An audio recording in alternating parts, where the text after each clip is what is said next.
তবে এই দানটা গোপনে হলে ভালো, প্রকাশ্যে দান করলেও আল্লাহ কবুল করে, কিন্তু গোপনে করলে বেশি খুশি হয় কে? গোপন দান। আল্লাহ তাআলার রাগ আর ক্রোধ যদি আপনার উপর থেকে থাকে, গোপন দান আল্লাহর ক্রোধ আর রাগকে কমিয়ে দেয়। গোপন দান করলে আল্লাহ খুশি হয়ে যায়। আল্লাহর যদি কোনো রাগ, গোসা, ক্রোধ থাকে আপনার উপর, এটা কমে যাবে। 7 শ্রেণীর ব্যক্তিকে আল্লাহ তাআলা আরশের নিচে ছায়া দিবেন কিয়ামতের দিন, যেদিন সে ছায়া ছাড়া আর কোনো ছায়া থাকবে না।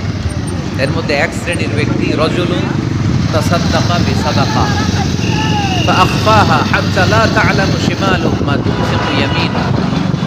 1 শ্রেণীর ব্যক্তি, 7 শ্রেণীর মধ্যে 1 শ্রেণীর ব্যক্তি যারা আরশের নিচে ছায়া পাবে, যে ব্যক্তি গোপনে দান করে।